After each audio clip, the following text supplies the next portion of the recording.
Merci d'être là pour cette dernière conférence. Merci à Charlène Descolonges et puis à Jean-Baptiste Bosson. Donc Charlène, tu es coprésidente de l'association pour une hydrologie régénérative. Tu es aussi autrice, conférencière et tu as notamment écrit et publié ce livre qui est tu seras en dédicace juste après la conférence auprès de la librairie des Bauges. Et puis Jean-Baptiste s'en va déjà puisque il a dit tout ce qu'il avait à nous dire. Jean-Baptiste est glaciologue, c'est foutu de toute façon pour les glaciers, donc il est en train de chercher un autre job. Voilà. J'ai donné ma carte. Voilà. Il distribue des cartes de visite. Et tu es aussi directeur de l'association Marge Sauvage, qui organise entre autres un festival à Bourg-Saint-Maurice, Agir pour les glaciers, qui aura lieu cette année à l'automne. Voilà. Tu as un micro dont tu peux te saisir afin de répondre à mes questions pertinentes. Et Charlène aussi, voilà. Rappelle-nous les dates pour le festival. C'est 15-18 octobre à Bourg-Saint-Maurice et Tignes. On a déjà fait une édition l'année dernière avec Charlène notamment, qui s'était bien passée. Et là, il faut qu'on discute. Il y a eu des petits changements de municipalité. Il faut qu'on discute pour atterrir avec les territoires et travailler main dans la main. Donc Tignes et Bourg-Saint-Maurice, 15-18 octobre. D'accord. Et la nouvelle municipalité de Bourg-Saint-Maurice est sensible au sujet ? Il faut qu'on discute. D'accord. Celle de Tignes n'a pas changé. Celle de Tignes est très sensible. En tout cas, on sait que du côté de Tignes, il y a des super. On va faire des belles choses avec le territoire.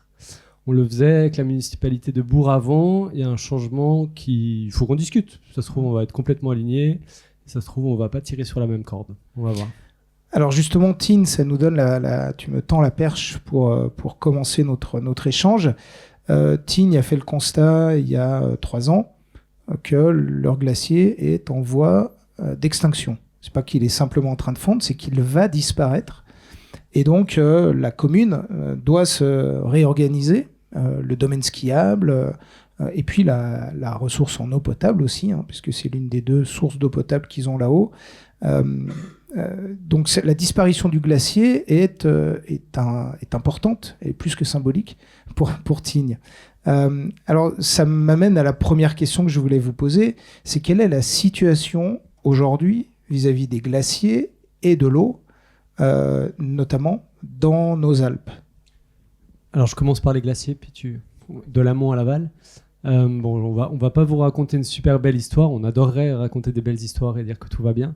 L'état des glaciers alpins, il est catastrophique. On a perdu, depuis que l'homme modifie le climat, depuis la révolution industrielle, plus que 60% de la masse des glaciers alpins. Donc l'eau, elle est déjà passée devant nous, elle est en train de passer devant nous. Ça veut dire qu'à partir de maintenant, les débits vont diminuer. À l'aval, on a généré quelque chose de sans précédent. Et malheureusement, dans la photographie globale où tous les glaciers de la planète vont pas bien, il y en a 300 000, les Alpes sont la région où ça va le plus vite. Entre 2000 et 2025, c'est 40% du volume des glaciers alpins en moins. Donc c'est colossal.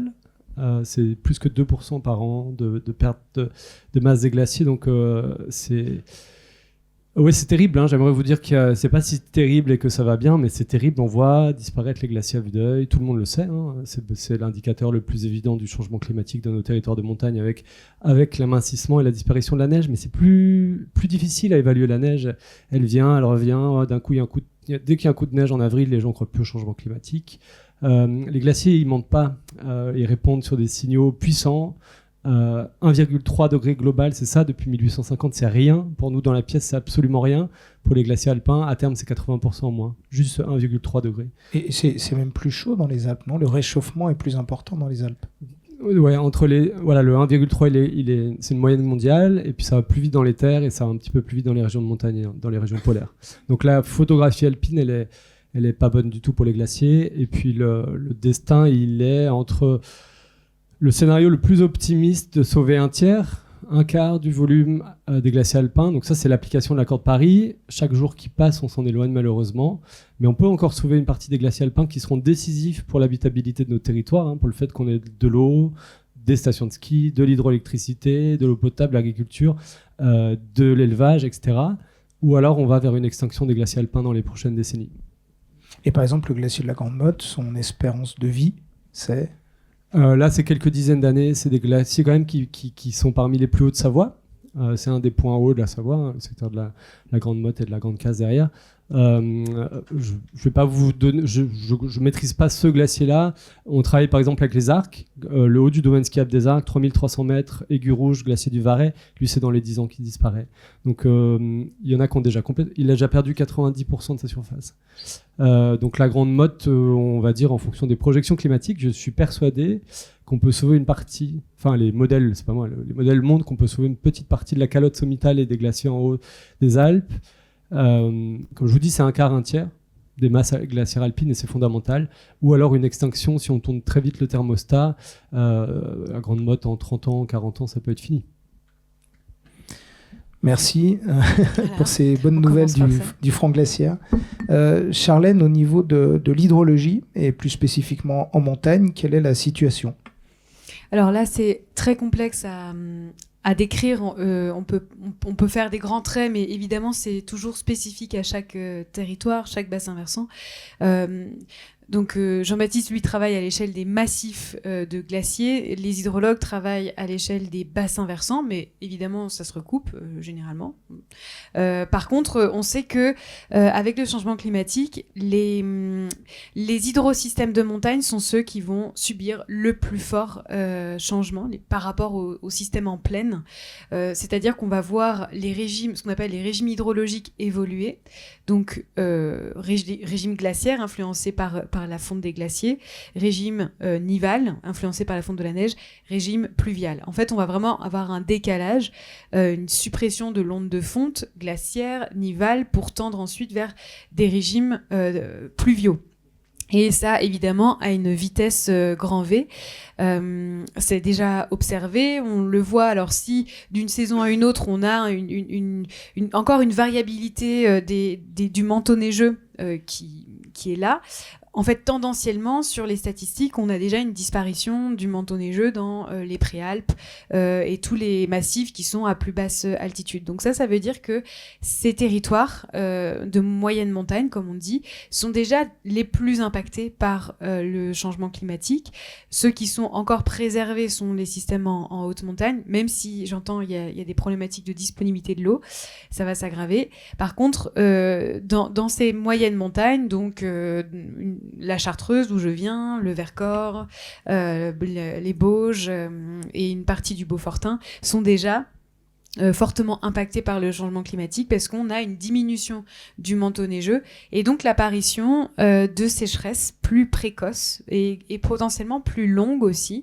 On voit déjà dans les statistiques une répartition de la pluie dans l'année, une répartition infra-annuelle qui a évolué, qui se concentre davantage sur la saison hivernale, mais avec une limite pluie-neige qui augmente, un peu moins de neige, des phénomènes de ruissellement plus importants. Donc en fait, on voit déjà apparaître les prémices du changement climatique qui vont évidemment s'exacerber à mesure qu'on émet des gaz à effet de serre. Et quand tu dis la situation va s'aggraver, de quelle façon, comment ça va se manifester ? Alors en montagne, et notamment ici, comme je disais, une intensification des sécheresses autour de l'été, donc des étiages. Ce qu'on appelle les étiages, c'est les périodes de base eau en rivière, des étiages plus marqués, plus longs, qui vont s'étendre à l'automne. Alors cette information, peut-être que vous allez complètement passer à côté, mais elle est majeure. Qu'il fasse chaud et que ça soit plus sec en été, ça j'ai envie de dire, malheureusement, on le voit déjà et on commence malheureusement à s'habituer. Ce dont on s'habitue moins, c'est de voir cet étiage et ces sécheresses se prolonger sur l'automne. Et ça, pour les rivières, pour les gestionnaires de barrages, pour les gestionnaires de ski, l'alimentation d'eau potable, ça devient compliqué. Et ça, c'est vraiment déjà là, et on le sait avec nos modèles, prédire que ces phénomènes vont être exacerbés et s'intensifier avec le changement climatique. Du coup, le revers, ce sera la phase B du changement climatique, c'est une augmentation, comme je disais, de la pluviométrie, notamment hivernale, donc une augmentation, une compression finalement de toute cette pluie qui va s'abattre d'un coup, donc ça veut dire une intensité pluvieuse plus importante, et donc il y a un effet qui se coule. Alors ça c'est un peu moins le cas. C'est un peu ce qu'on a vécu au mois de janvier. Oui, c'est ça. Les 34 jours de pluie ininterrompue, un record de France. voilà, et qui ont connu des désastres dans une bonne partie de l'ouest de la France. Ça, c'est un marqueur du changement climatique. Et en montagne, comment ça se traduit ? Donc, un phénomène de ruissellement plus important. Et un risque, alors là c'est très difficile à prédire, mais à prévoir, c'est les risques de crues torrentielles. Donc les crues torrentielles, ou les laves torrentielles dans son phénomène le plus extrême, sont absolument ravageurs, quoi. C'est l'exemple de la Bérarde. La Bérarde en est un exemple, mais qui est lié là à une rupture de poche sous-glaciaire, a priori. Davantage là, c'était un phénomène en été, juin, donc une autre dynamique. Mais si on a des quantités de pluie qui s'abattent d'un coup, potentiellement des phénomènes de rupture de poche sous-glaciaire, mais aussi des effondrements de blocs rocheux, et donc là, des crues où il y a un débit solide, ce qu'on appelle débit solide, plus important. Donc vraiment, on va basculer dans un monde difficilement, encore une fois, prévisible. Ces phénomènes-là sont, quand ils se déclarent, très localisés, et c'est difficile à prévoir même. Donc il va falloir basculer entre des extrêmes secs et des extrêmes de pluie, quoi. D'accord, donc ça menace, on le voit bien, l'habitabilité des territoires, les communications, les infrastructures type route, voies ferrées, on l'a vu en Maurienne, et dans quelle mesure ça impacte aussi l'agriculture ? Eh bien, là, on est au cœur du sujet. C'est dans ce territoire d'alpage, avec le cahier des charges du Beaufortain, on est totalement dépendant du fourrage. Donc là, le principal risque, il sera sur l'autonomie fourragère, et notamment la disponibilité en eau pour assurer les quantités de fourrage pour l'alimentation du bétail. Et c'est je pense, ce truc-là qui est le plus problématique aujourd'hui. La grosse inquiétude, elle est là-dessus. Il y a une question aussi de thermie. Je pense que même pour les animaux, ça devient de plus en plus compliqué. Il faut savoir, pour avoir interrogé des agriculteurs, entre une journée à 30 degrés ou 35, 40 degrés, la vache n'a pas les mêmes quantités d'eau, des besoins hydriques qui sont supérieurs. Donc ça devient compliqué, d'autant qu'on a des sources qui se tarissent, qu'il faut traîner les tonnes d'eau d'une parcelle à une autre. Ça devient logistiquement assez compliqué aussi. Il y a une question du prix de l'eau, de la qualité de l'eau. Donc ça, c'est des choses dont on n'avait pas forcément anticipé et qu'on voit arriver. Mais voilà, pour l'agriculture, on va dire au niveau du fromage, c'est à ce niveau-là. Après, il y a d'autres problématiques agricoles, sur l'arboriculture, le maraîchage, les eaux de la vigne. Enfin voilà, il y a aussi, tout le monde, je pense, sera impacté par ça, quoi. Ou l'est déjà. L'est déjà. Jean-Baptiste, tu m'expliquais que finalement, on travaillait, nous tous, vous, glaciologues, sur un écosystème sur lequel on ne peut pas vraiment agir. Et tu avais cette expression, on est dans une partie d'échec qui est impossible. Alors, est-ce que tu peux nous expliquer un petit peu plus cette idée qui est a priori un peu angoissante, mais qu'est-ce qu'on peut faire, de quelle façon il est possible quand même d'agir ? On parlait en préparant cette table ronde sur comment chacun agit, chacun essaie de trouver... Si on pouvait faire une métaphore, l'humanité, elle est dans un gros avion là, qui est en train de se crasher. Tout, ça clignote au rouge partout. Il y a des gens dans la cabine de pilotage, ils ne savent pas sur quel bouton appuyer, dans quel ordre, ou ils ne veulent même pas appuyer sur les boutons. Il y en a même qui sont pour accélérer. L'humanité, c'est ça à l'heure actuelle. Cela dit, tant qu'on a du Wi-Fi, ça va. Tant qu'il y a du Wi-Fi et qu'il y a du pétrole pour un petit moment, ça va, quoi. Et c'est vraiment compliqué de remettre un petit peu de raison gardée dans cette crise-là, d'essayer de remettre l'intérêt général au cœur des décisions. Et on parlait de chacun de nos leviers d'action. Pourquoi moi, j'ai commencé Pourquoi j'ai été attiré comme ça par les glaciers ? Parce que j'avais compris, quand j'étais en sciences politiques, où c'est ce qui m'a attiré...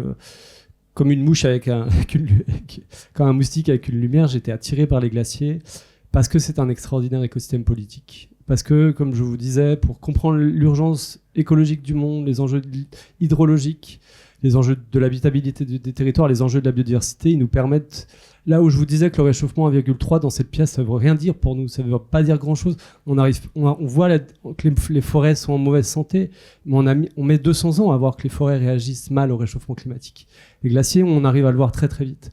Et donc, on est dans une immense partie d'échec actuelle où pour essayer de retrouver un équilibre entre les humains et la nature et une planète Terre qui fonctionne bien, il faut qu'on gagne une partie d'échec qui est très difficile parce qu'en face, il y a des lobbies colossaux qui mettent des gens au pouvoir.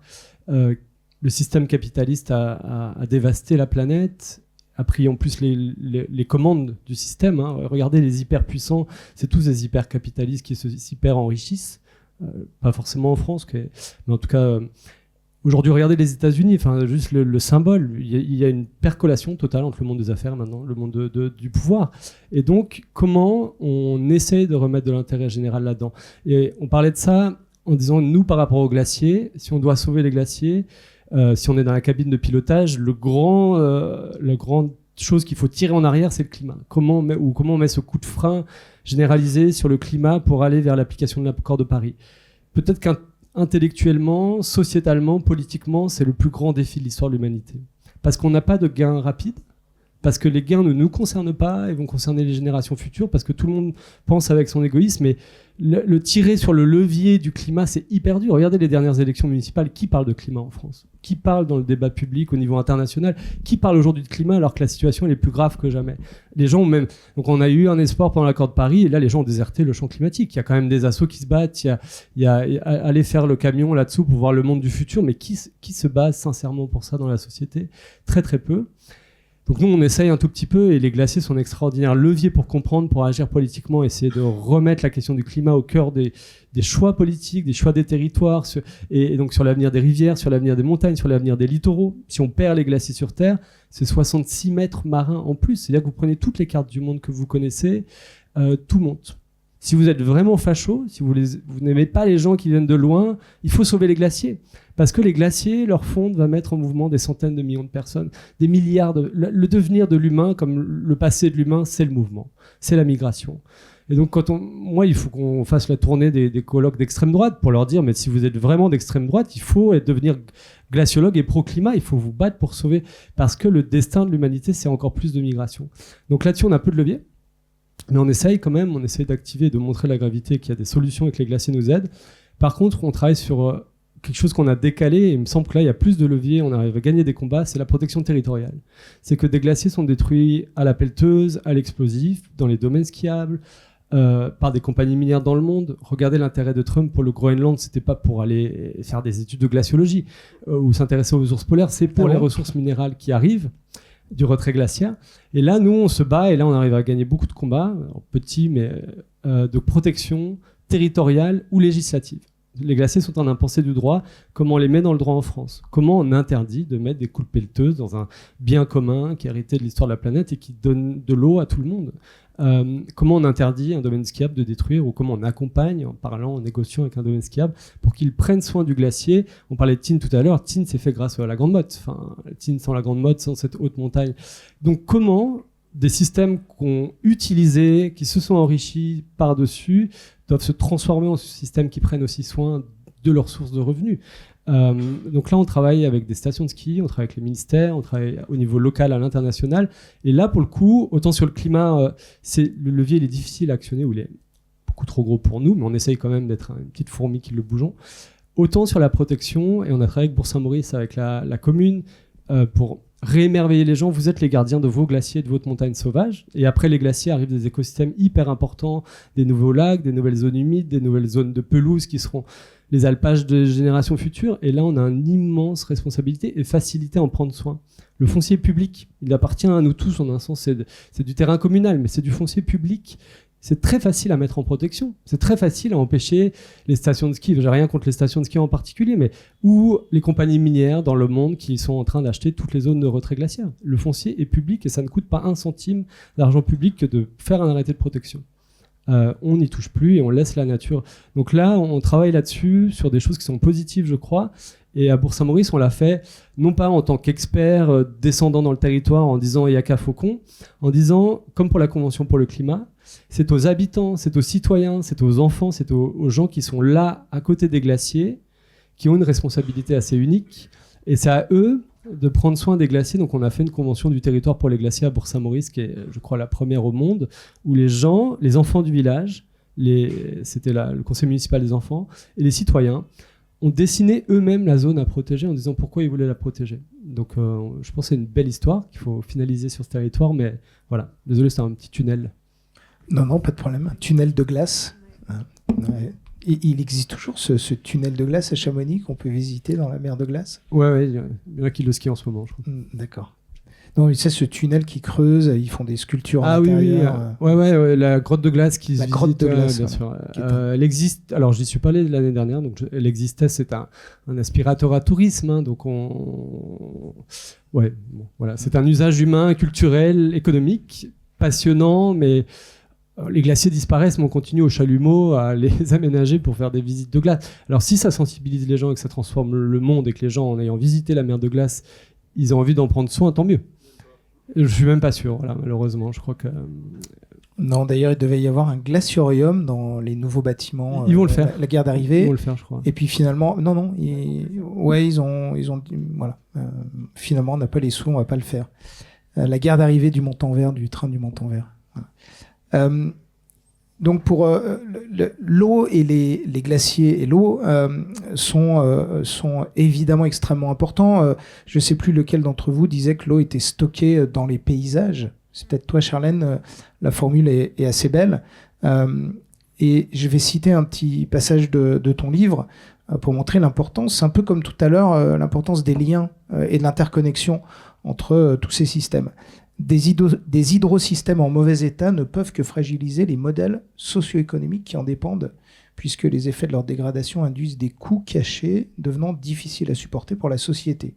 Sécheresse provoquant des pertes de rendement agricole, restrictions d'usage impactant les entreprises, inondations destructrices, rendant des territoires non assurables, traitements supplémentaires aux frais de la collectivité pour respecter les normes sanitaires de l'eau potable. Donc ça, c'est une espèce de vision, on entrevoit un futur dans lequel on a déjà un pied. On y est, et tu l'as rappelé en introduction, l'eau, finalement, on n'en parle pas vraiment, sauf lorsqu'il y en a trop ou lorsqu'il y en a plus. Donc, moi, j'ai 2 saisons médiatiques, hein, en hiver et en été. Et donc, je peux même pas me reposer. C'est-à-dire que tout le monde... non, du coup, je travaille. Mais non, finalement, les médias m'appellent le 15 août ou en janvier, voilà. Mais en fait, c'est vrai que l'eau, d'une manière générale, on a beaucoup parlé aussi avec Fabrice Bonifest, c'est que c'est un impensé économique. Si on donnait vraiment une valeur à l'eau, une valeur économique, on verrait le sujet autrement. Et en ce moment... j'ai essayé de le montrer là tout récemment sur un post LinkedIn, mais on parle beaucoup de l'autonomie énergétique, la souveraineté énergétique de la France par rapport à la crise du Moyen-Orient. Et c'est très bien qu'on s'en saisisse en disant il y a une opportunité de décarboner notre société, on peut le faire, mais gardez bien à l'esprit qu'on le fera en mettant les hydrosystèmes au travail. Parce que la France, son principal usage de l'eau, il est énergétique. C'est pour refroidir nos centrales nucléaires, circuit ouvert, circuit fermé, et les barrages hydroélectriques. En fait, on a besoin d'eau pour produire notre électricité, pour produire notre énergie qui va être ensuite utilisée partout. Tout le monde a besoin d'électricité. Donc, si on veut faire de la croissance, il faut de l'eau. Le problème, c'est qu'on s'est développer le nucléaire, l'hydroélectricité s'est développé dans un monde stable, avec des hydrosystèmes en plus ou moins bonne santé. À la limite, on s'en fiche un peu s'il y a des poissons ou pas. Mais par contre, là, aujourd'hui, on bascule dans des hydrosystèmes qui sont en très mauvais état, qui ne répondent plus, qui partent dans des extrêmes, c'est-à-dire que il y a soit de l'eau, soit il y en a plus, ou il y en a trop, et on n'a pas du tout, on ne s'est pas encore mis dans la tête qu'est-ce qu'une rivière en bonne santé, qu'est-ce qu'un hydrosystème, qu'est-ce qu'un bassin versant. On n'a même pas les bases, on ne sait même pas de quoi on parle. Donc je crois que si on on revenait à ça, à se dire, ok, quelles sont nos dépendances à l'eau, véritablement? Et bien là, on tisserait des liens entre, effectivement, l'assurabilité des territoires, des systèmes agricoles, des producteurs d'énergie, de l'agriculture, on en a parlé, enfin voilà, tout le monde en dépend. Donc pourquoi est-ce que ce sujet-là, qui relie les glaciers évidemment, parce qu'on est tout à fait connectés, pourquoi est-ce qu'on ne met pas l'eau au centre des politiques publiques, territoriales et ensuite nationales? Je suis complètement alignée avec ce que dit Jean-Baptiste, mais même ce qu'il fait, parce que dans nos projets d'hydrologie régénérative, on va en parler après, on part du territoire, on part des acteurs, on part des agriculteurs, et ensemble, on monte des dispositifs qui permettent de changer la donne, de changer la vision en ne pensant plus l'eau comme une contrainte, qui est soit là trop souvent et qui détruit les cultures parce qu'il y en a trop, soit elle n'est pas là et ça détruit aussi les cultures. Donc on essaie de mettre en place des dispositifs qui vont tamponner tout ça. Mais en vérité, l'hydrologie régénérative, je le dis dans le livre, c'est pas nouveau, c'est du bon sens. Et ça, les agriculteurs nous le disent sans arrêt, tout le temps. On n'a pas inventé l'eau chaude pour pas faire de mauvais jeux de mots, mais c'est vraiment reconstituer tout ce qu'on a détruit. Les méga-bassines cristallisent quelque chose qu'on a profondément détruit, le territoire bocager, les haies, les sols vivants, les zones humides, les mares, les rivières méandrissantes, tout ça, ça a disparu. J'étais dans le nord de la France il y a 2 semaines, ils me réclamaient des méga-bassines. Mais pourquoi, madame, vous êtes contre les méga-bassines? Mais je les ai regardés. Je leur ai projeté sur la carte, sur leur tête de bassin versant, le linéaire de cours d'eau existant physiquement et déclaré officiellement. Ils avaient perdu 70% de leur linéaire de cours d'eau. Je dis, vos méga-bassines, elles sont là, sauf que vous avez détruit, vous avez disparu, elles sont plus là. Ce sont des fantômes. Ces rivières, elles ont été réduites à des petits cordons qui, éventuellement, sont en eau lorsque les fossés drainent tout leur territoire. Donc, commencez par réhabiliter les fonctions éponges de vos sols, les bocages, les haies, les rivières, qui sont des réservoirs en eau. Mais évidemment, là, on lutte contre un modèle qui va rentabiliser chaque mètre carré et détruire tout ça. Donc c'est difficile, et je rejoins tout à fait ce qui a été dit précédemment, que le contrat social, il devra inclure évidemment l'eau, mais permettre à ces agriculteurs de reconstituer cette trame qui permet de garder l'eau dans les sols, les territoires, en contrepartie financière, et ça c'est déjà le cas, les paiements pour services environnementaux, les MAEC, tout ce qui permet en fait à l'agriculteur de faire leur transition et de maintenir dans le temps ces trames qui permettent de garder l'eau dans les territoires. Donc tu as parlé d'hydrologie régénérative, donc c'est le moment dans une conférence où on donne la définition de l'hydrologie régénérative. Alors j'étais content quand même que Charlène, qui a dû me l'expliquer 3 fois déjà, écrive un livre sur le sujet. Et là, je crois que c'était beaucoup plus clair. Alors moi, j'ai retenu le fait de libérer les rivières. Je trouve ça très très beau. Il y a plein d'exemples, notamment en faisant revenir les castors. Voilà. Et en libérant les rivières. Et j'ai découvert en fait qu'en laissant les rivières libres, elles reconstituaient elles-mêmes leur lit, leur bord. Et que ça amenait tous ces services indispensables, non seulement à l'agriculture, mais aussi à notre vie à nous. Et donc, il y a des exemples, si tu peux nous donner donc, la définition, et puis 1 ou 2 exemples d'hydrologie régénérative à l'œuvre, d'un point de vue pratique, sur le territoire. Je vais en donner quelques définitions, exemples, et je tendrai ensuite la perche à Jean-Baptiste, parce que pour moi, la solution en tout cas, l'avenir qu'il dessine autour des marches sauvages en fait clairement partie.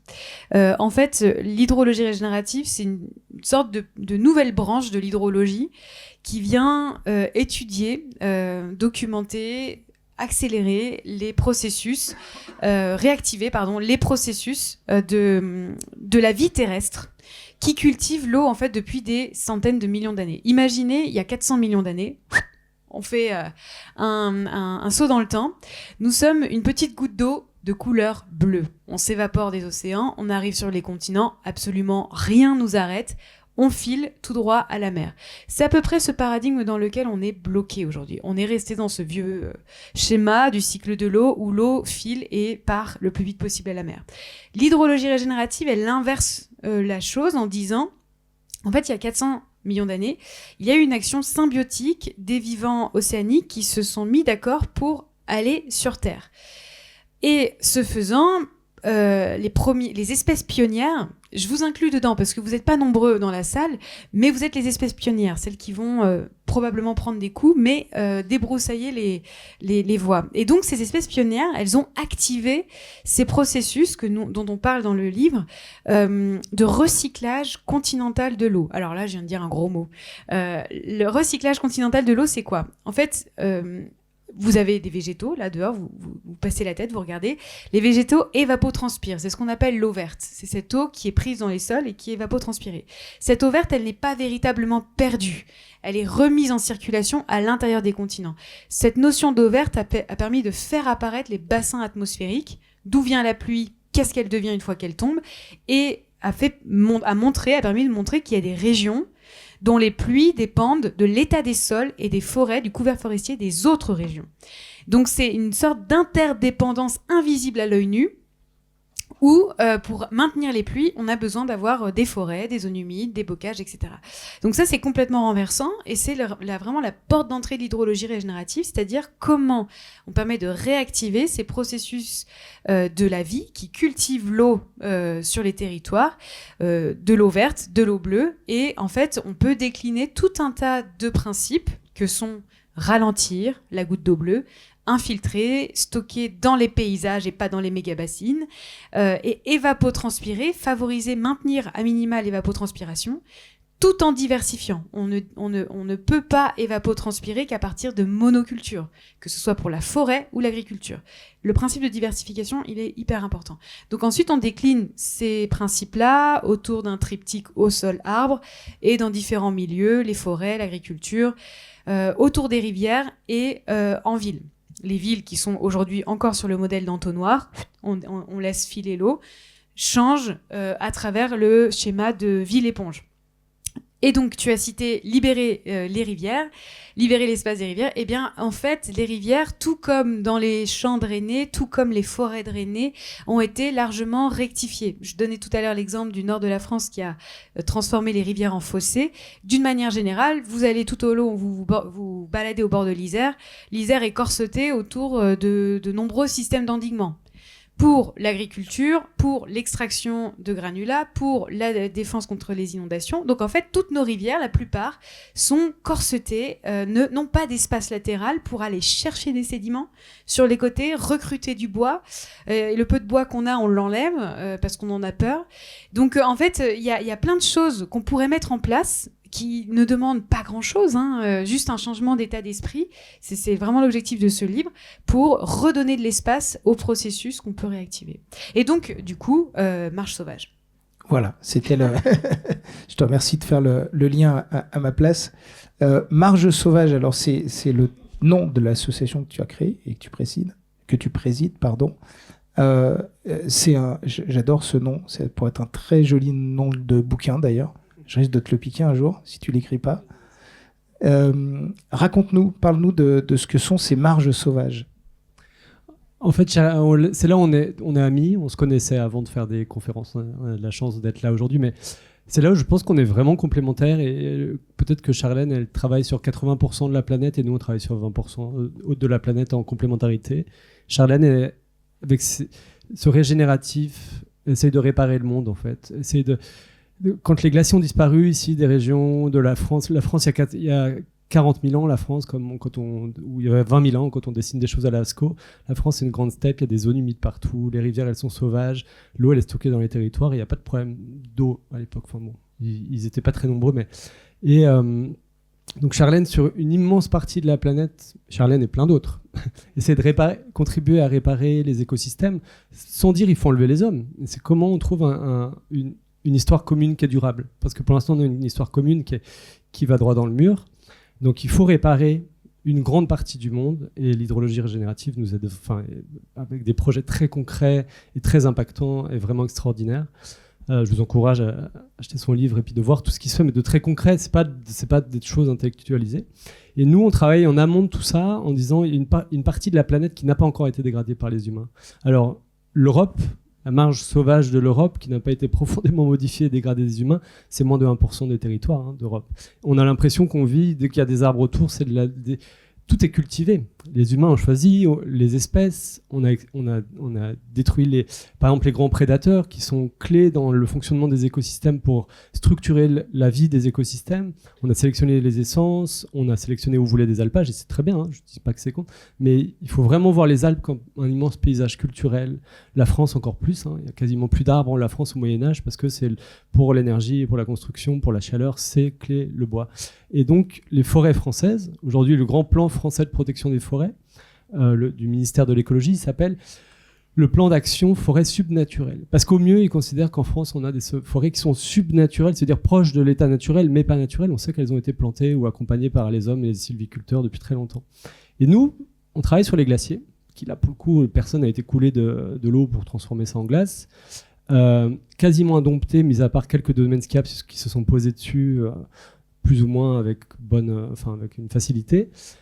C'est une des dernières marches sauvages d'Europe et du monde que ces écosystèmes glaciaires, et là où disparaissent les glaciers, là on a des très vieux écosystèmes cultivés partout autour de nous. La France est un immense champ de culture diversifié ou d'ensemble de monocultures qui s'accolent les unes aux autres. Là où disparaissent les glaciers sont en train de naître, par exemple en France, des forêts primaires. Des forêts qui sont toutes jeunes, mais où personne n'est venu mettre de graines. Le glacier, il a tout arraché, en se retirant, il abandonne une zone complètement minérale. Et là, des sols sont en train de naître et la forêt est en train de naître dessus. Et là, on a des vraies forêts primaires. À quel endroit, par exemple ? Beaucoup dans la vallée de Chamonix, parce que les glaciers étaient assez puissants, prenant naissance sur les dômes froids du Mont Blanc. Donc, pas beaucoup en Savoie, malheureusement, plus en Haute-Savoie. Les glaciers étaient tellement puissants dans le partie nord du Mont Blanc que les glaciers, ils ont avancé et ils ont mangé de forêt quand ils ont avancé. Et maintenant que les glaciers disparaissent, la forêt reprend sa zone de distribution régionale et climatique. Et donc, nous, on assiste à ça, la naissance de forêts primaires. Donc, on a décidé de s'appeler Marge sauvage, en hommage à la défense de cette marge, au-delà des humains, les glaciers, les écosystèmes post-glaciaires qui naissent. Donc on assiste à la naissance de lacs. Moi, on étudie le lac de Bionasset. Ça fait 20 ans qu'on l'étudie. Moi, je l'ai vu naître. Au début, c'était une flaque d'eau qui faisait 1 cm et maintenant, il fait 300 mètres de long. Et on voit l'arrivée du vivant. On voit l'arrivée des phytoplanctons, des zooplanctons qui arrivent, la structuration de la chaîne du vivant. Pour ceux qui connaissent, il y a le cincle plongeur, qui est un oiseau qui vient manger les insectes dans l'eau, qui donc est un indicateur qu'on a déjà, ainsi de suite, sa chaîne alimentaire. On assiste à ça. C'est fascinant de beauté. On perd les glaciers, c'est triste. On écoute ces mourants, on essaie de se battre pour les protéger. Le deuil fait partie de la vie des humains et fait partie de la vie de l'histoire du vivant. La mort fait partie de la vie, comme un cycle naturel. Là, ce qui est particulier pour les glaciers, c'est que c'est les humains qui mettent à mort les glaciers. Donc on accompagne les mourants, on les documente, on essaie de les écouter ce que racontent les glaciers. Et par contre, on accompagne les naissants, qui sont les naissants les plus sauvages de France qui naissent du retrait glaciaire. Et donc là, on travaille avec le ministère pour les mettre en protection, on accompagne les territoires, comme je disais tout à l'heure. Et au-delà de ça, le nom Marge sauvage est un hommage à Romain Gary, on en parlait l'autre fois. Les Racines du ciel, 1956, prix Goncourt, un des premiers grands romans d'écologie. Et il écrit, à l'époque, il parle d'une marge humaine, lui, d'une marge non utile au-delà des humains. Si la planète ne devient plus qu'une zone pour le capitalisme et pour l'utilité, si on regarde les arbres plus comme une masse de bois qu'on va utiliser pour de la charpente, on aura tout perdu. Et lui, dans son bouquin, c'est la défense des éléphants, il dit qu'il faut défendre une marge humaine, donc au-delà des humains. Donc nous, on l'a piqué une idée, on s'est appelé marge sauvage, mais c'est de Gary, tout ça. Une marge au-delà des humains, qui est aussi en nous. On vient de cette grande histoire. On a un singe primitif qui vivait dans les arbres. C'est pour ça qu'on aime tant les arbres, ou les forêts, ou les rivières. On vient de l'eau encore plus loin des océans. T'as raison. Et on est connecté à tout ça. On en est sorti culturellement, par arrogance, par méconnaissance. Pourtant, on s'est autoproclamé sapiens. C'est ceux qui savent. La seule espèce qui s'autoproclame comme ceux qui savent et qui font bien. On fait à peu près pas grand-chose de très bien sur le long terme écologique. Et donc rééquilibrons, cultivons la marche sauvage qu'il y a en nous. On vient tous de cette grande histoire. La marche sauvage, elle est dans votre cœur, elle est dans votre jardin, elle est sur votre balcon, elle est dans la balade que vous faites autour de chez vous. Dans 2 km, vous allez voir 30 oiseaux différents si vous regardez bien la nature.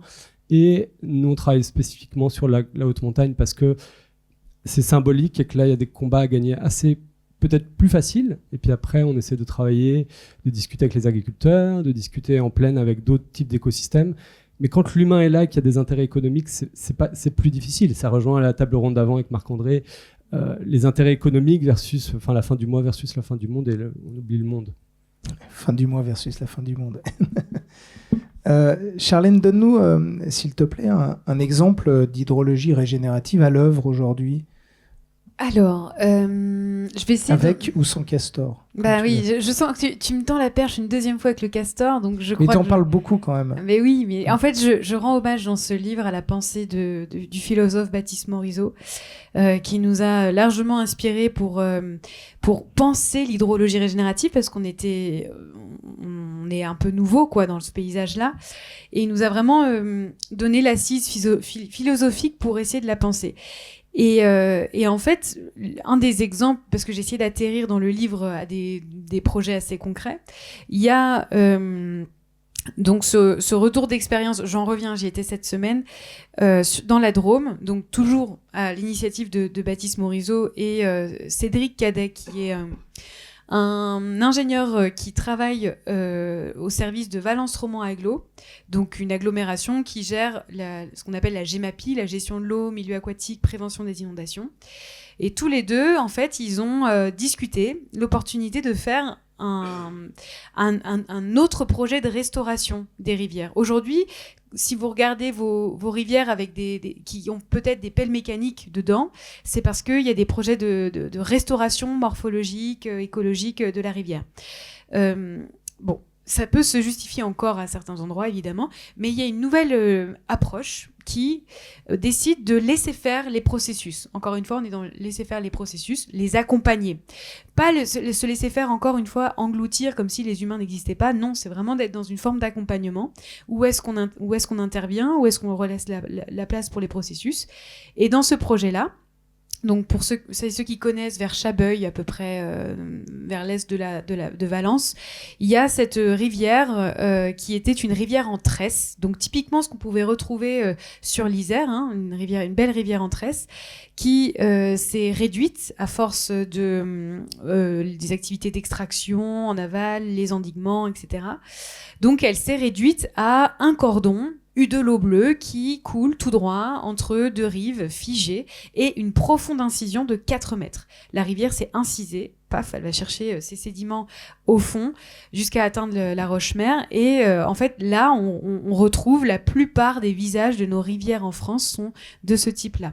Une rivière très incisée qui ne peut pas se mouvoir latéralement. Donc avec Baptiste et Cédric et un mouvement, on appelle ça le MAPCA, le mouvement d'alliance avec le peuple castor. Ça existe, c'est une association qui œuvre pour faire des alliances avec cet autre ingénieur, hydrologue aussi, et qui donc du coup consiste à tout simplement imiter le castor. Alors c'est très joyeux, hein, mais je vous laisse imaginer des ingénieurs et techniciens de rivière qui barbotent dans l'eau pour faire des ouvrages castor. C'est fabuleux et c'est beau, c'est d'une beauté. Vous pouvez y aller, hein, c'est sur la Lierne et la Véor, c'est un site qui est ouvert. Et en fait ils ont construit 5 modules, 5 complexes avec des différentes structures en bois qui permettent de recruter du sédiment, de réélargir la rivière et de l'agrader. C'est un principe, comme on peut retrouver en agriculture de l'aggradation des sols, on cherche à agrader le lit de la rivière pour stopper l'incision et la reconnecter à sa marge alluviale. C'est-à-dire que les rivières en s'incisant ne sont plus connectées à la ripisylve, la forêt de rive, ni à la nappe. Et donc, si vous aggradez le lit de la rivière, vous reconnectez l'ensemble et vous avez une meilleure robustesse dans le temps. Donc, voilà, plein de projets de ce type-là. Je ne sais pas si on va pouvoir le faire dans le Beaufortain. Néanmoins, on peut l'envisager sur quelques rivières de plaine. En milieu montagne et torrentiel, c'est un peu plus délicat. Mais il y a d'autres choses qu'on peut faire autour de la forêt notamment.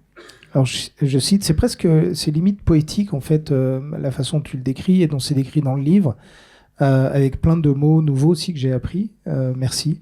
C'est bien la rivière qui décide des berges qu'elle va éroder, des arbres qu'elle va faire tomber, des bras secondaires qu'elle va ouvrir. Sur la base d'une proposition faite par les humains, la rivière décide de sa forme selon ses propres dynamiques sédimentaires et ses caractéristiques hydrologiques. Pour terminer, Jean-Baptiste, tu avais quelques exemples en Suisse avec l'agriculture, l'usage de l'eau et des organisations particulières. Est-ce que tu voudrais bien nous les partager ? C'était juste en préparant, vu qu'on s'est dit, bon, je vais bien parler des glaciers, mais le lien avec le monde agricole, c'est le but de ces 3 jours ici, de penser comment agit l'agriculture dans un territoire connecté aux glaciers, connecté aux rivières, et comment on fait un peu mieux, parce que comme je dis, malheureusement, la trajectoire n'est pas très durable. Alors, je ne maîtrise pas vraiment les enjeux, hein, je vais parler, mais je suis moitié suisse. Et en Suisse, l'agriculture de montagne, je pense que la clé du système, et c'est la même discussion qu'avant la table ronde d'avance, c'est de rémunérer justement les agriculteurs, les paysans qui font un travail extraordinaire, qui nourrissent la planète et nous les comment on fait un système qui rémunère justement les agriculteurs. Et en échange, c'est ce que tu parlais aussi sur les paiements pour services écosystémiques, pour tout le bien qu'ils font, les agriculteurs peuvent améliorer certaines pratiques. Et je pense qu'on trouve un sens de la joie commune là-dedans. Le témoignage du monsieur sur la ferme agricole dans le Massif central, je pense que c'est aussi de la joie que de bien travailler et d'être fier de ce qu'on fait et que ça ait du sens. Et en Suisse, les agriculteurs, les paysans de montagne sont perçus comme les VRP de la Suisse. Les gens viennent en Suisse du monde entier pour les paysages, pour la forêt, la montagne idyllique de Heidi avec l'alpage. Et donc, il y a un financement qui est puissant sur l'agriculture de montagne, qui permet aux agriculteurs de montagne de bien vivre avec des prix qui sont très corrects. Et du coup, il y a beaucoup moins de problèmes de pauvreté parce qu'il y a une reconnaissance sociétale, nationale, de la valeur des agriculteurs et de leur travail pour nourrir les gens et pour la beauté du territoire et pour le respect du territoire et le respect des grands cycles. Tout n'est pas parfait en Suisse, hein, il y a d'autres problèmes, mais je trouve que c'est un cas très intéressant où en amont, dans le système, on a ciblé les gens du monde agricole comme les gens clés de voûte de la société. Si on les enlève du système, on ne va pas aller très loin si on ne mange pas. Et donc, il faut absolument mieux valoriser ça. Et la contrepartie, c'est réfléchir sur comment on a un petit peu moins d'impact. On parlait, je ne suis pas spécialiste de ça, mais sur les intrants tout à l'heure, sur le respect de la biodiversité, sur les enjeux de l'eau. Comment, si on ralentit l'eau avec des méthodes agricoles durables, en respectant les écosystèmes qui en amont et autour, comment tout le monde y gagne à la fin, et comment la santé humaine y gagne, et comment le contrat social, et ainsi de suite. Tout est connecté. Mais je pense que la base, c'est le respect des gens, et le respect... Enfin voilà. Et je pense que la Suisse, en tout cas, sur le modèle paysannerie de montagne, est assez inspirant. Merci beaucoup, Charlène. Merci, Jean-Baptiste. C'est le moment des questions. Au premier rang, le bon élève... Vous savez, le profil en salle de classe, celui qui s'assoit au premier rang, voilà, c'est Fabrice. Alors, il se trouve que j'ai eu Fabrice, c'était pas vraiment en classe, mais en atelier, et je vous promets que c'est un très très bon élève. J'ai 2 questions, merci, c'était vraiment encore une fois passionnant. J'ai une question pour vous deux, en fait. D'abord pour toi, c'est quand tu dis que la forêt va finalement prendre l'espace des glaciers perdus, mais pour avoir marché souvent dans ces endroits-là, c'est comme tu l'as dit toi-même, hyper minéral. Comment le substrat va arriver ? Ça, c'est voilà une question. Et puis la deuxième question, c'est pour toi, Charlène. J'adore tout ce que tu dis là, sur le reméandrage des rivières, et je voulais, il y a quelqu'un de CETEC qui est là, et avec qui on travaille aussi sur le génie écologique. Est-ce que le génie écologique pourrait devenir finalement la nouvelle science pour les marchés publics, par exemple, qu'on arrête les solutions minérales pour privilégier des solutions fondées sur la nature? Et ça serait quoi tes recommandations pour convaincre les élus de dire, voilà, nous, on veut, comme solution, on veut pas de solution minérale, on veut de solutions fondées sur la nature. C'est quoi les arguments qu'on pourrait leur donner? Voilà, 2 questions différentes, mais... Ok. Très bonne question. Pascal, il est au board. C'est notre trésorier de l'association de l'hydrologie régénérative. Donc, il a la vision aussi. Et donc, effectivement, on travaille sur ça. Alors, le génie écologique, il y a des choses hyper intéressantes, c'est-à-dire comment, en fait, on travaille avec le végétal dans la restauration des rivières.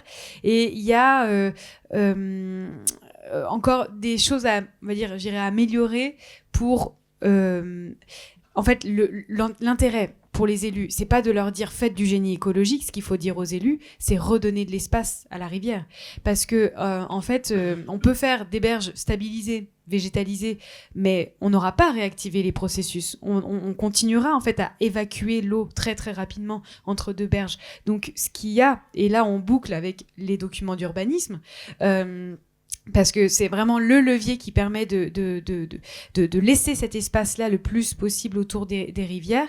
C'est pas quelque chose qu'on va sanctuariser encore. Au contraire, on peut tout à fait envisager des usages, notamment agricoles, aux abords de ces rivières pour permettre une activité de polyculture élevage complètement compatible, pas de perte financière. En fait, on aura redonné de l'espace à la rivière, mais ce qu'il faut, et là, pour répondre à ta question plus directement, le génie écologique n'aura de sens que si on redonne de l'espace aux rivières et on remet du bois dans l'eau. Dans les hydrosystèmes de gros gabarits comme ici sur l'Isère, l'Arc, l'Arve, etc. En fait, on a pensé restauration morphologique en mettant des pelles mécaniques dans la rivière, en redonnant un peu d'espace, des terrasses, etc. Mais en fait, on n'a fait que du jardinage. C'est pas grand-chose. On a affamé ces rivières, affamé en structure de bois. Ça, je le décris un peu dans le livre, mais c'est surtout Baptiste Morisot dans Rendre l'eau à la terre qui le décrit bien.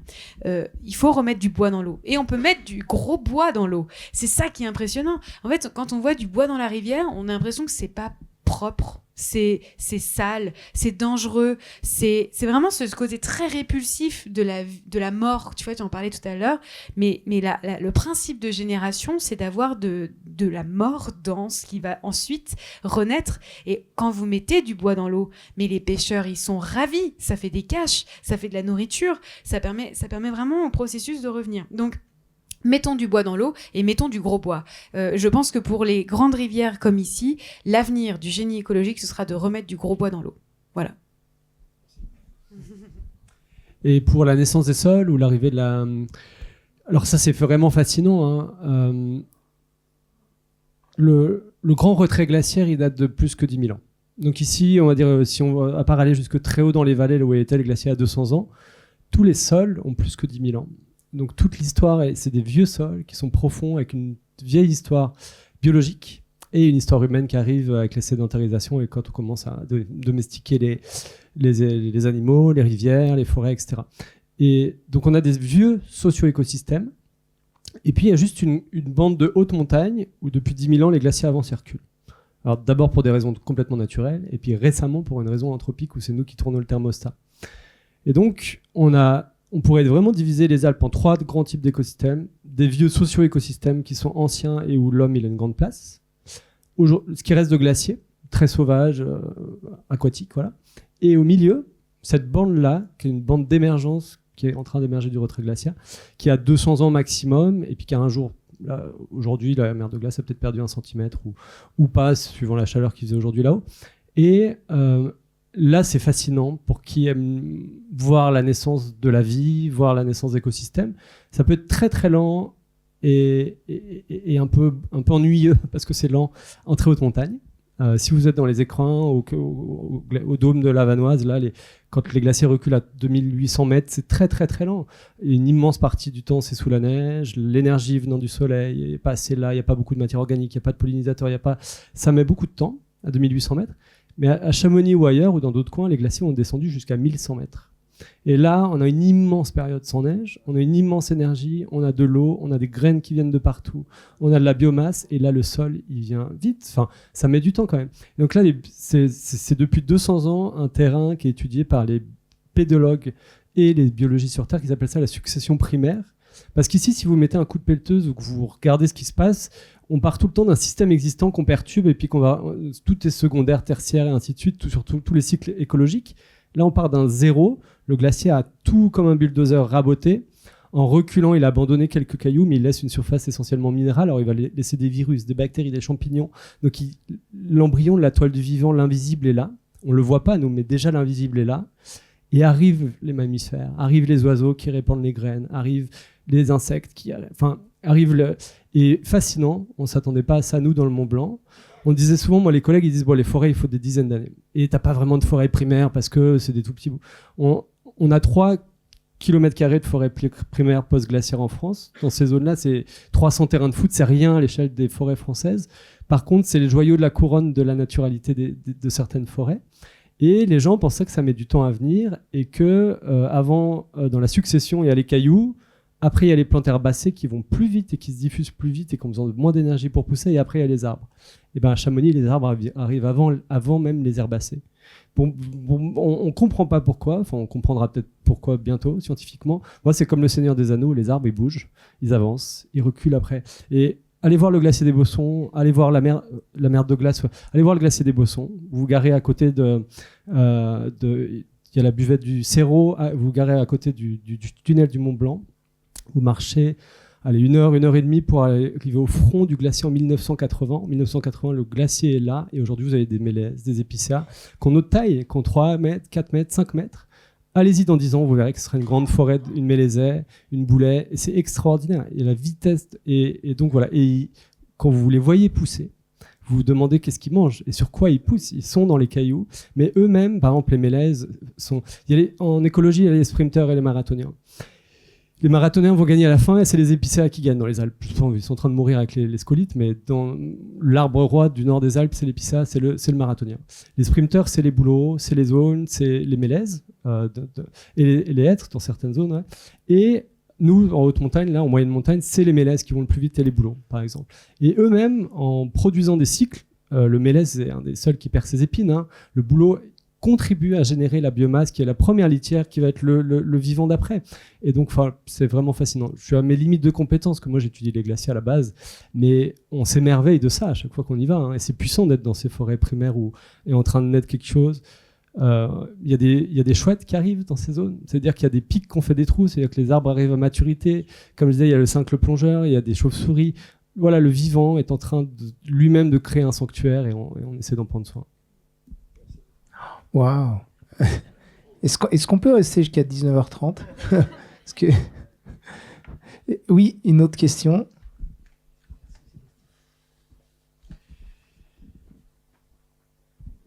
Bonsoir et merci beaucoup pour cette présentation.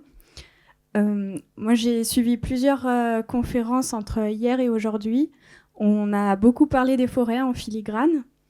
Les forêts aujourd'hui, tout ce qui s'y passe et tout ce qui est fait pour la régénération naturelle, etc., c'est payé uniquement par le prix du bois. On sait que le prix du bois aujourd'hui, comme on parle du prix du fromage, ne couvre pas tous les besoins pour adapter les forêts au changement climatique. Et du coup, ma question, c'est quels seraient vos conseils pour faire des forêts un objet politique et plus seulement un objet économique ?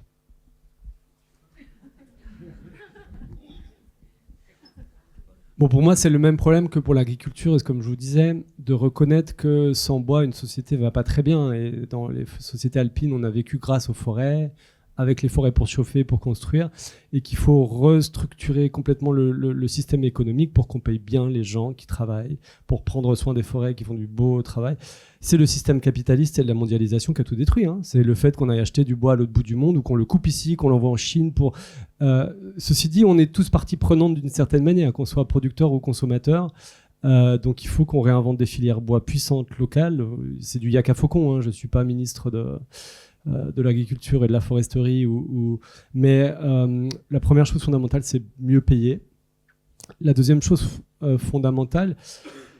moi, mon regard d'écologue ou de glaciologue qui travaille sur la protection de la nature, c'est que la nature, elle s'adapte au changement climatique. On perd les glaciers, c'est terrible, on les pleure, on va en pleurer les conséquences sociales, économiques, d'habitabilité dans les territoires. Par contre, la nature s'adapte. Que ça prenne du temps ou pas de temps, la nature s'adapte à un bouleversement. Le changement est la norme à l'échelle du temps géologique. Il y a toujours eu des météorites, il y a eu des forçages climatiques, il y a du volcanisme. Le changement est la norme. Et moi, je n'arrive pas à croire ces humains qui disent « mais s'il n'y a pas le forestier, s'il n'y a pas l'ingénieur hydraulique ou s'il n'y a pas le glaciologue, on ne sait pas faire ». Non, la nature, elle sait très très bien faire et s'adapter à des changements. On perd les forêts d'épicéas parce qu'on a planté et qu'on a géré des forêts d'épicéas en monoculture énormément. Donc aujourd'hui, on paye les pots cassés de notre monoculture, d'une domination où on impose des choses à la nature. Alors je dis ça, je suis à mes limites de compétences totales. Mais nous, typiquement, dans nos projets où il y a les seules forêts primaires de France qui naissent là-dedans, des gens veulent planter les arbres. et sélectionner les arbres et dire bah tiens, est-ce qu'on testerait pas, on va mettre du cèdre du Liban, mais laisser le cèdre du Liban, j'ai rien contre lui, hein, arriver tout seul, il arrivera très très bien tout seul ou pas, mais regardez les bouleaux, les mélèzes, ils s'adaptent. Et si les conditions sont pas favorables, demain ici ce sera pas une forêt, ce sera une prairie ouverte méditerranéenne avec des conditions sèches, et là c'est un équilibre. Et là c'est vivable pour les espèces et pour les humains qui sont autour. Donc il y a une vision très anthropocentrée. Alors désolé, je m'imagine que vous travaillez dans la filière forestière, mais il faut aussi qu'on lâche cette vision un peu homo ingénieriste qui veut tout gérer, tout maîtriser. Bon, on a besoin de forestiers, je ne dis pas du tout le contraire, hein, mais peut-être qu'on paye un petit peu la monoculture et qu'on paye une vision très dominante sur la nature, là où elle se trouve déséquilibre. Oui, ce que je voudrais préciser dans ma question, peut-être qui n'était pas très clair du coup, c'est que on a il y a aussi une propriété forestière qui existe, il y a plein de choses autour du capitalisme. Et on voit dans d'autres pays comme la Suisse par exemple, où on est moins dans cette idée-là parce que la forêt, elle est reconnue pour ses services écosystémiques. Et en fait, ma question, elle porte sur plutôt les conseils que vu votre expérience que vous avez avec Marche sauvage et avec la reconnaissance des glaciers, quels conseils vous auriez pour faire reconnaître les forêts comme de la même manière? C'était plutôt ça ma question. Vous rejoignez Marche sauvage et aidez-nous à travailler sur les forêts. On s'est appelé Marche sauvage pour travailler potentiellement sur tous les écosystèmes. Non, Alors, vas-y, Charlène, vas-y. En fait, je suis administratrice au fonds de dotation de l'ONF. Je travaille avec l'ONF depuis 1 an maintenant. On est dans une presque, je vais vous le dire un peu en off, mais on n'est pas vraiment en off, dans une bascule de l'ONF qui est timide. Pour l'instant, elle n'est pas visible du tout, mais ils ont bien lu la proposition que l'on fait à travers l'hydrologie régénérative. J'aurais pas encore parlé de marche sauvage, mais il faut qu'on le fasse. Mais par contre, ils ont vraiment intégré. Et puis pour le coup, je pense qu'ils sont, du coup, l'avantage de travailler avec les forestiers, c'est qu'ils sont sur du temps long. Et ça, c'est super chouette. On peut envisager des choses sur du long terme. Par contre, il y a toujours cet impératif d'exploitation, de production. Ça, il faut l'admettre aussi. Il faut être assez cohérent avec nos consommations aussi. Donc, peut-être un des conseils, ce sera de travailler, comme pour l'agriculture finalement, donc sur ce principe de PSE, je ne sais pas si on peut inventer des choses, mais la reconstruction de filières de bois. Moi, je viens de Chartreuse, je sais qu'il y a le bois de Chartreuse. Il y a toute une filière à reconstruire, en particulier avec les politiques publiques locales. La communauté de cœur de Chartreuse travaille à fond là-dessus.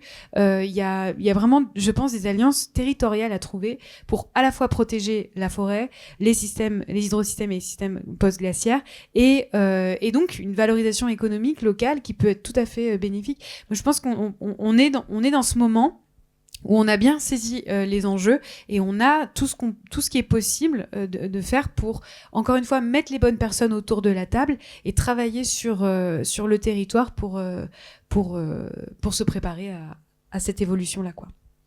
Et peut-être en réfléchissant un peu, il faut raconter des histoires. Le jeu politique, c'est un immense parti d'échecs. Tu gagnes des fois parce que tu es le plus puissant, et quand tu n'es pas le plus puissant, il faut que tu racontes une meilleure histoire que le plus puissant pour que les décideurs suivent. Charlène, les castors, l'eau, les rivières. Enfin, ils ont réécrit l'histoire des rivières en France avec toi, surtout toi, Baptiste, ou les Nord-Américains qui commencent à parler du castor. On a réécrit. Le castor, à mon avis, moi je disais ça à Baptiste, c'est sans aucune méchanceté, c'est le premier cours de première année de licence de biologie sur les espèces ingénieurs.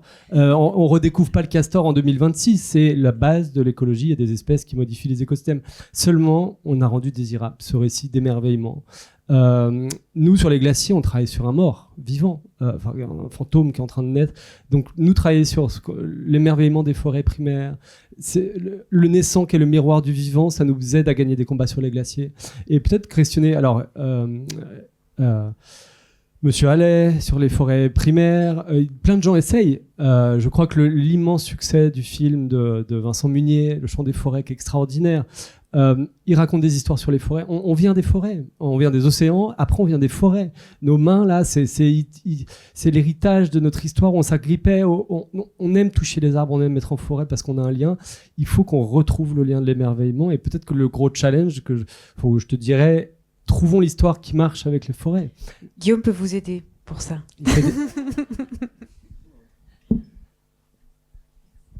Merci. En tout cas, vous faites un excellent travail d'émerveillement. Merci à tous les deux. Une dernière question. Ouais, c'est juste une petite remarque. Merci beaucoup déjà pour vos interventions. Juste la Suisse, là, le coup de votre Suisse. Et puis en plus, on en a reparlé là, de la Suisse avec la forêt. Je dis juste en France, moi je pense à un truc qui est important en plus dans l'Olympique là aujourd'hui, c'est la fabrication du Beaufort, par exemple. Par ce produit, le Beaufort, qui est quand même une AOP, on permet aux agriculteurs d'être mieux rémunérés au prix du litre de lait. Et du coup, ils arrivent à mieux vivre aussi. Donc, on fait des choses en France quand même. Et grâce à ces agriculteurs, ils peuvent mettre leurs vaches en hiver dans leur ferme, en alpage en été. Grâce à l'alpage en été, on a les pistes de ski, parce que sans ça, on aurait des arcos partout. Donc voilà, c'est un tout, mais on sait le faire aussi. Il n'y a pas que la Suisse, quoi. Ah non, mais moi, je suis moitié-moitié, puis je suis là où ça m'arrange à chaque fois. Donc, non, il me semble par contre sur l'économie de l'agriculture de montagne, c'est un petit peu mieux en Suisse. Et j'en parlais tout à l'heure avec votre directeur ou président de la filière. Le Beaufort est en crise, les AOP sont en crise en France. Voilà. Je rêverais que ce soit pas le cas. Hein. Moi, je suis pour que les agriculteurs, les paysans gagnent parmi les mieux de la société. Ils nourrissent tout le monde et ils prennent soin de tout le vivant, de tous les écosystèmes. Enfin, donc, ouais, voilà. Mais la chance d'être binational, c'est qu'on est de nulle part et c'est que des fois, ça nous permet de tirer la quintessence de ce qui est un petit peu mieux d'un côté ou de l'autre. Je trouve ça bien parce que moi, des fois, en montagne, des fois, il y a ce qui est complètement normal. On est encerclé de montagne et des fois, on n'est pas le plus ouvert aux idées. On est bien ouvert parfois à la richesse qui vient du monde entier pour construire des immeubles dans tous les sens et des stations de ski. Moi, j'ai souvent des élus ou des gens qui disent « mais vous n'êtes pas d'ici, vous n'avez pas à parler sur notre territoire ». Alors, pourquoi pas ? Je me permets de conseiller et en fait, les décisions qui sont prises là-haut, elles influencent partout. Une ouverture d'esprit, enfin moi j'apprends tous les jours et d'aller en montagne, on y va avec le plus d'humilité possible. Comme je vous ai dit, on a impliqué les citoyens et on était là pour écouter les citoyens, on a rencontré les alpagistes. C'est eux qui connaissent le territoire et qui le vivent. Et donc il faut redonner cette place-là. La Suisse est loin d'être parfaite. Sur un système un tout petit peu plus démocratique, parfois. En France, on a un peu de peine avec ça.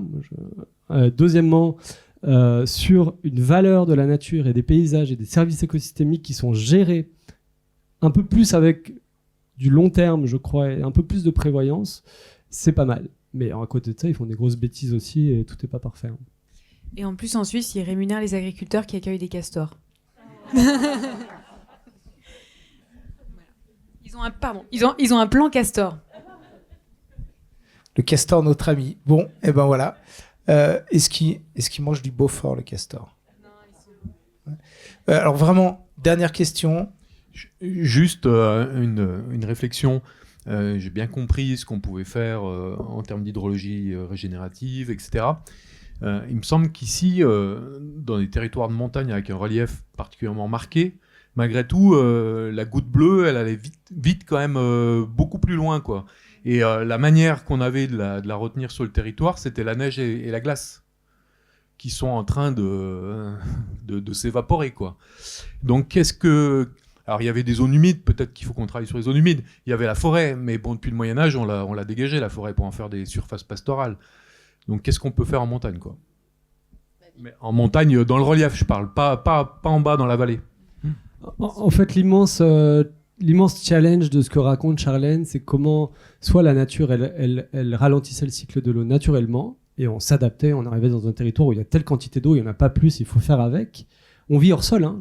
Moi, la Clusaz, ils veulent construire un nouveau truc. Ils justifiaient la nouvelle retenue collinaire sur le fait que 2 semaines par an, il n'y aurait peut-être pas assez d'eau pour tout le monde sur des nouveaux logements qui n'avaient rien. Enfin, c'est ubuesque. On pense complètement hors sol. Donc, comment on fait avec ce qui existait ou ce qui existe et ce qui est bien ? Et malheureusement, on a beaucoup dégradé les zones humides en montagne. Une des conquêtes agricoles, une des conquêtes des domaines skiables, et de la législation, malheureusement. Et donc nous, les domaines skiables qui nous disent d'un côté, on veut plus de retenue collinaire, et d'un autre côté, on veut enlever les zones humides, il n'y a pas de cohérence. Si vous maintenez les zones humides et que vous les préservez et que vous avez besoin de compléments, on n'est pas dogmatique. Enfin, moi, je dis ça, je suis au Conseil national de la montagne. Je vois comment, sur les retenues collinaires, on avance au bulldozer. Et en même temps, on veut détruire les zones humides. Aucune cohérence. On se rend beaucoup plus vulnérable. L'eau, elle est croupie. Qui veut aller boire de l'eau qui a croupi tout l'été avec des cyanobactéries dedans? Les vaches veulent boire ça? Les humains veulent boire ça? Enfin, si on ne respecte pas les zones humides en même temps, il n'y a pas de cohérence. Donc, il faut des politiques cohérentes, courageuses. Malheureusement, je suis au Conseil national de la montagne, j'ai envie de pleurer après chaque réunion, je crois. C'est terrible, la puissance des lobbies, l'absence de vision d'intérêt général. Enfin, voilà. Et ne vous laissez pas impressionner ou séduire par le discours qui est de dire oui, on fait des retenues collinaires, mais c'est du multi-usage. Alors ça, on l'entend, hein. La Clusa, c'était censé être du multi-usage. Ils ont été concertés au dernier moment, les agriculteurs, sur le volume d'eau qu'on allait leur octroyer, un pouillème sur les dizaines de milliers de mètres cubes. Et en plus, comme l'a rappelé Jean-Baptiste, c'était une eau croupie, il fallait la retraiter derrière avec de l'UV, ça coûtait extrêmement cher, bref. Et en fait, non, le multi-usage, c'est pas un bon argument.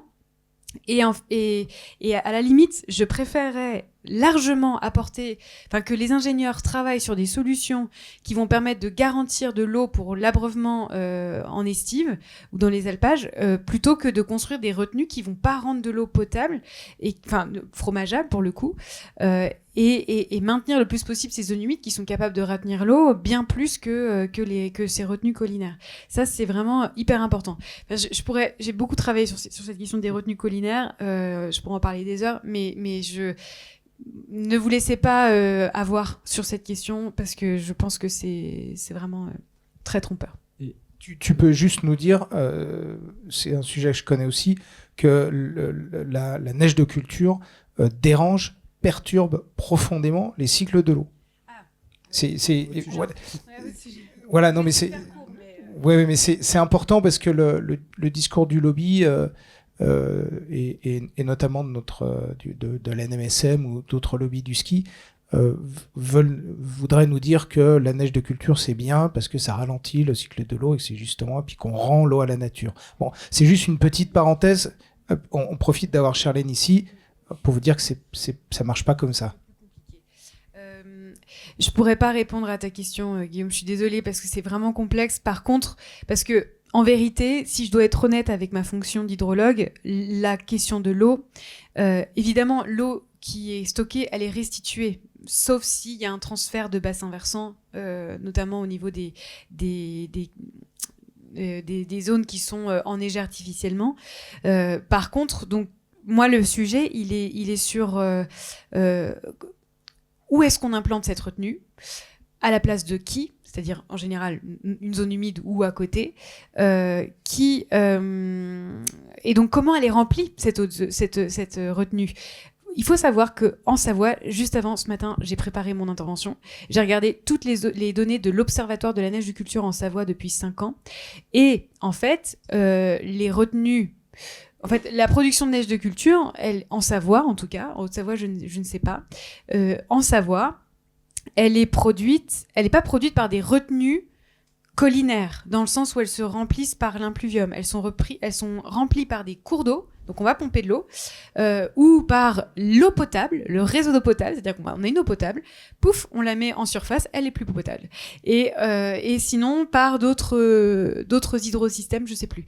On peut même faire des jeux de vases communicants, ça c'est plus sur le Gifre en Haute-Savoie. On va chercher l'eau dans la nappe alluviale et on la fait remonter par jeu de vases communicants jusqu'à 1800 mètres d'altitude. Ça, c'est complètement fou aussi, même d'un point de vue énergétique.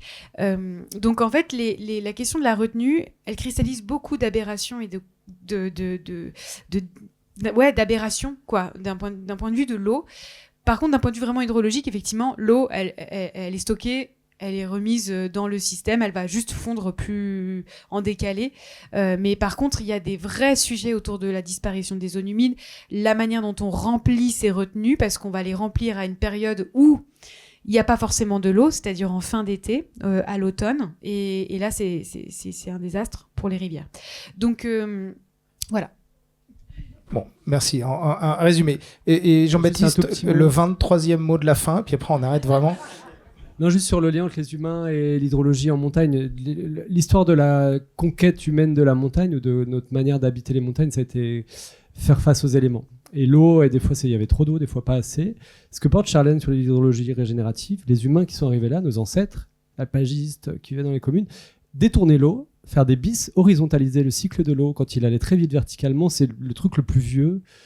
Dès qu'on s'est installé dans les montagnes, on l'a fait. Et on le faisait, je pense, à taille humaine, c'est-à-dire avec une pelle, une pioche, avec une durabilité, des pratiques qui étaient suivies, une maîtrise de ce qu'on faisait. Parce que si on prenait nous toute l'eau, l'alpagiste en dessous, il n'en avait plus, puis il venait nous voir, et puis ça se passait pas très bien. Et donc un partage, une vision commune, c'est un commun. Il y avait une gestion communale ou des communaux ou de consortage qui gèrent ça. En Valais, on a encore ça. Au Val d'Aoste, on a encore ça. Il y a une époque intermédiaire qui est l'époque moderne où on y vient à la pelleteuse. Et là, on veut mettre du béton et on veut mettre des retenues collinaires. Ce que porte Charlène sur l'hydro, on n'est pas du tout en train de dire qu'il ne faut plus d'alpage en montagne, il ne faut plus d'humains en montagne, il faut des zones de sanctuaires de sauvages. Absolument pas. Il faut juste retrouver un équilibre qui est durable et dans lequel la pelleteuse est peut-être quelque chose d'un peu trop puissant et pas assez durable. Une pelle, respecter, horizontaliser le cycle de l'eau, jouer au castor ou respecter les zones humides et les alimenter en horizontalisant le cycle de l'eau, c'est très très bien. Et c'est de trouver cet équilibre durable, fin, humble et qui peut être productif. Merci beaucoup. Merci Charlène, merci Jean-Baptiste.